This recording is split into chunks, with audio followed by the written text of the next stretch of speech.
Et oui les amis, ce personnage de bande dessinée existe aussi dans la réalité.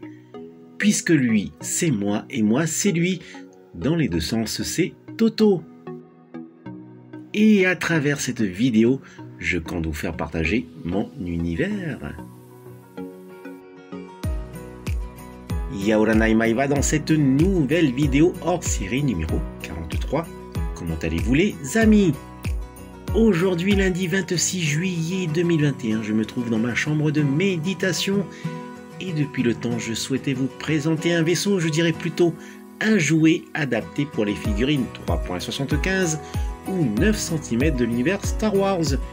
Et voici ce jouet adapté de cette saga qui m'avait tant intrigué à l'époque.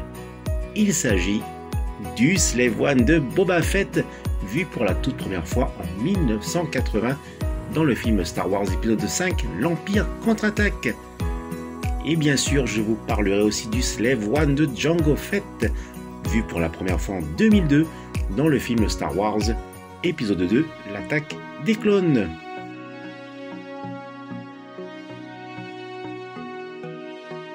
Je vous invite à me suivre à l'extérieur afin que je vous présente en 4 parties les jouets Slave One pour figurines 3.75.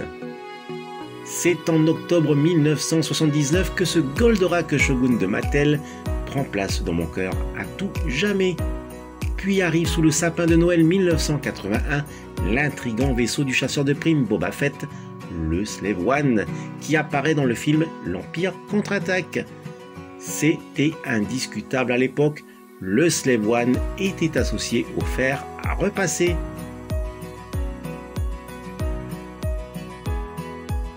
Un petit tour du vaisseau, ce jouet vintage de Kenner date de 1981 et est très difficile à trouver en bon état, complet et surtout abordable.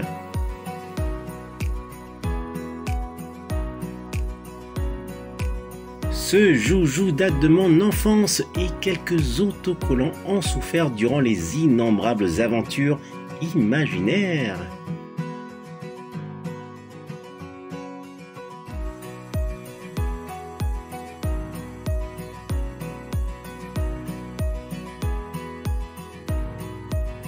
À l'époque, les détails étaient époustouflants, certes ce n'est pas une réplique exacte, mais déjà on peut voir que l'idée était là, faire un joujou maniable grâce à cette poignée habilement placée à cet endroit. Et voici comment je m'amusais des heures durant mes vacances scolaires, des combats inoubliables contre les rebelles, l'Empire avec Goldorak et Ulysse 31, un univers mélangé. Et je suis heureux de vous présenter un des nombreux joujous de mon enfance qui fait toujours partie de ma vie. Pour ce jouet, Kenner avait opté pour que le passage à la porte d'accès arrière du vaisseau soit amovible et sert de passerelle. Idée reprise dans le film Star Wars, l'attaque des clones. Et pour accéder facilement à la cabine, il faut enlever ce gros panneau.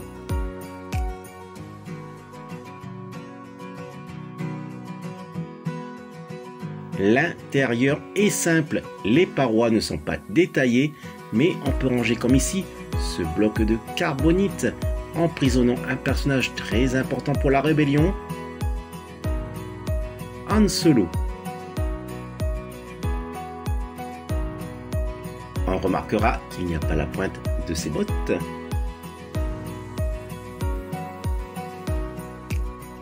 Le poste de pilotage ne peut contenir ici qu'une seule figurine. Je pousse le levier.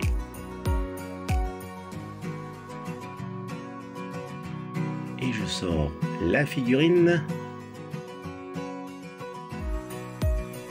C'est la figurine vintage de Boba Fett que l'on trouvait à l'époque comme toutes les figurines 3.75 sur carte blister. Depuis 1985, plus aucun jouet pour 3.75 ne furent fabriqués et beaucoup n'ont pas eu la chance de se procurer le Slave One de Kenner de 1981. Mais Kenner redistribue les cartes et propose une gamme de jouets en 1995-96, notamment avec le recast du Slave One pour la nouvelle gamme The Power of the Force, comme ici, ou en boîte Shadow of the Empire. et est inclus le bloc de carbonite retenant Han Solo en parfait état de congélation. Et bien sûr, un repaint qui enflamme les yeux des passionnés ou collectionneurs et l'engouement pour ces nouveaux joujoux s'accentue. Bref, ce nouveau Slave One de 1996 est sorti du même moule de 1981 et ce repaint est superbe. On remarquera ce changement au niveau de la verrière qui est ici transparent.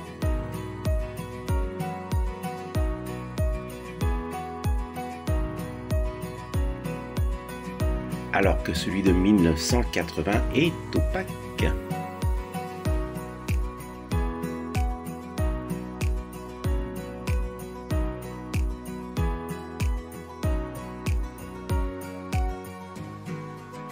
Cependant, les figurines de 1995 ont été resculptées, comme ici pour Boba Fett que l'on trouve sur une nouvelle carte blister pour la gamme The Power of the Force.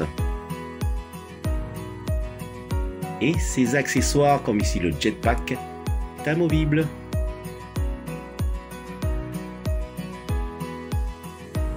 Voici le Slave One de 1981 et celui de 1996 et c'est avec la nouvelle prélogie de Star Wars et précisément avec l'épisode 2, l'attaque des clones, que l'on peut voir le Slave One originel.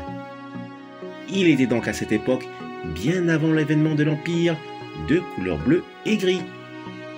On voit clairement ici une partie du Jedi Fighter d'Obi-Wan Kenobi, mais non inclus dans cette boîte. Effectivement, il faut l'acquérir à part et dans cette boîte-ci, avec au loin le Slave One non inclus. Ces deux joujoux sont complémentaires pour recréer cette scène grandiose. D'ailleurs, voici le Slave One originel de Hasbro sorti en 2002. Ce vaisseau appartenant à Jango Fett était visible sur la planète Kamino sur laquelle il avait souhaité avoir à ses côtés un clone non modifié, le célèbre Boba Fett. Et à l'époque, j'avais tellement craqué pour le film que finalement j'avais pris de même joujou.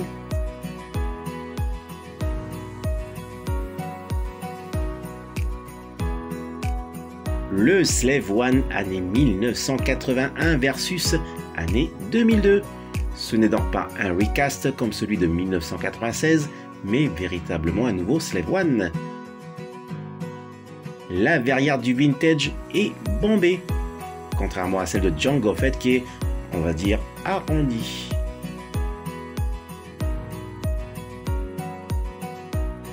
Des détails remarquables pour cette nouvelle carlingue qui m'avait bien étonné.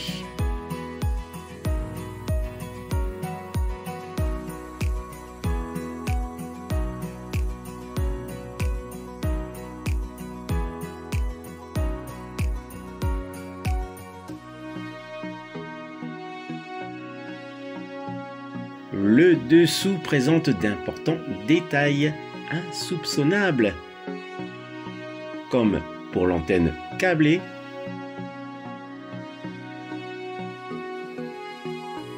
ses traits réacteurs et tout un tas de câbles et composants qui donnent un réalisme à ce joujou. Ici, ces 4 porte-missiles. Un premier bouton poussoir et un deuxième à poussoir et remontoir. Le logement des 4 mines. Et ici, le lance-missile. Bien sûr, la poignée est d'actualité avec effet transparent qui ne gâche aucunement la ligne du Slave One.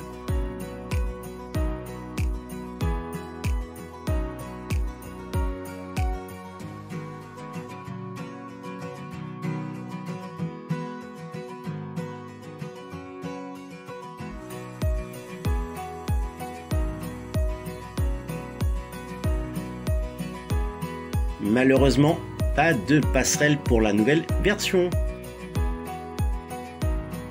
mais ce petit tour de passe-passe.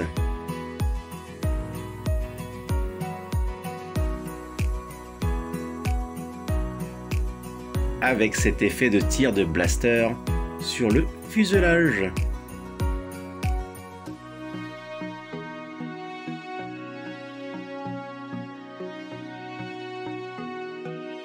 Le panneau se rabaisse pour laisser apparaître les missiles.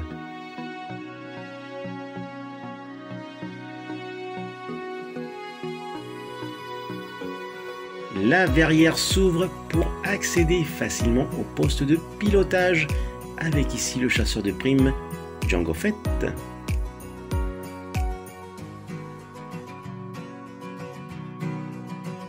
Un petit plus, ce sont les emplacements arrière.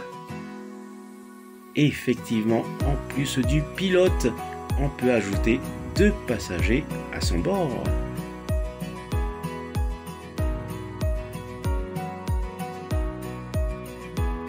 Cette figurine de Jango Fett est proposée sur carte blister. Allez, un petit test du lanceur de mine qui sont logés ici et ressemble à ceci. Attention, 1, 2 et 3.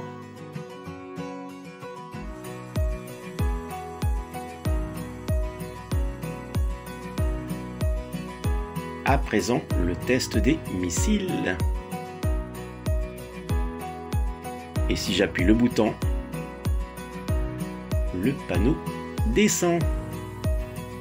Et si je tourne le bouton, oh, efficace. Heureusement qu'il est encore lourdement armé.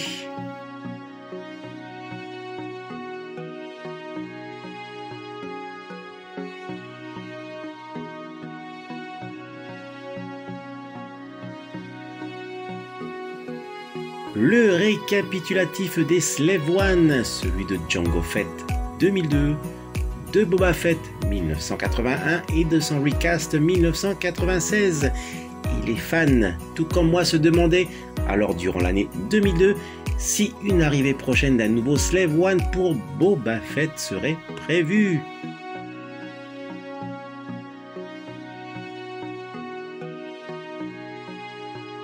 Justement, oui.